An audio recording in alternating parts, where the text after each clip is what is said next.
From NBC News, this is Today with Kathy Lee Gifford and Hoda Kotb, live from Studio 1A in Rockefeller Plaza. Being with us up next, some comforting words of wisdom to keep your life in check after a cancer diagnosis. Right after this. We're back with Today's Health and help to control your life after cancer. A diagnosis is as devastating to the patient as it is to his or her loved ones, especially when the person diagnosed is pregnant. Lynette Visconti knows firsthand. 11 years ago, she was pregnant with a little boy. Lynette was diagnosed with breast cancer, and now she is a patient advocate. Hi, Lynette. Hello. First of all, you look so pretty. You should be the poster child because you're absolutely gorgeous.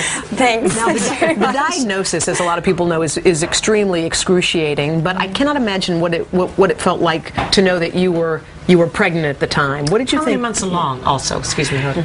Well, I was 3 weeks along. 3 weeks. So it was very early in my pregnancy, and it is devastating. I was 34 years old.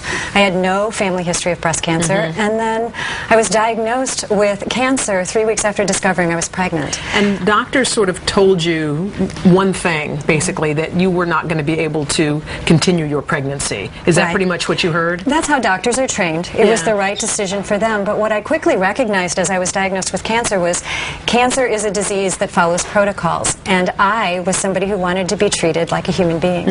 And you wanted to be in on the decision-making process. I absolutely did. Which is a big part of this whole healthcare discussion that we're having now. People want, it's so personal.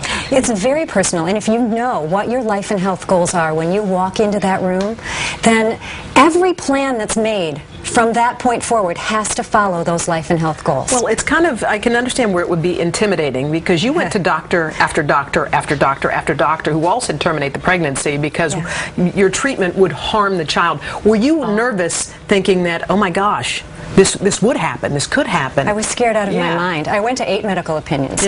So after the 6th one, I told my husband that I'd had surgery and I was done. I was going to take my chances because I didn't want to be treated like a protocol. Not have chemo, you mean? Not have chemo, not go through any of the other things, because every place I walked into wanted to treat me like a breast. And I was a living, breathing human being walking into these places who also happened to be pregnant.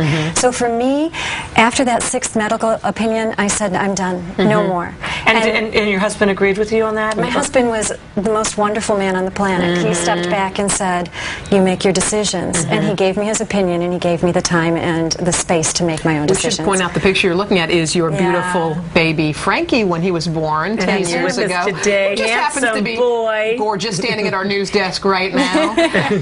When it was time for Frankie to be delivered, what was going through you in terms of things you were concerned about?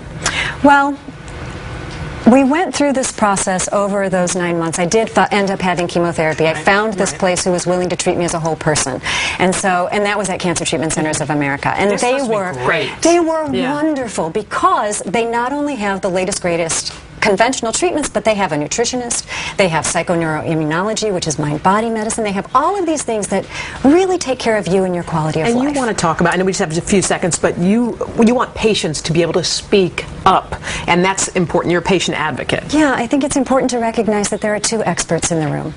When you're in that room, that doctor is an absolute expert in his or her field, but you are the only expert in the room on you. And you come to that knowing what you want as an outcome, and every plan has to have that outcome in mind. It has to. And then you have to work as a team to reach those goals. You're a partner. Well, you're an amazing spokesperson. Incredible. Lynette, thank you so much. Thank what an inspiration. Thanks for having me. Thank you for sharing your story. And Frankie, thank you for coming. Frankie, thank you. Up next, why these cute little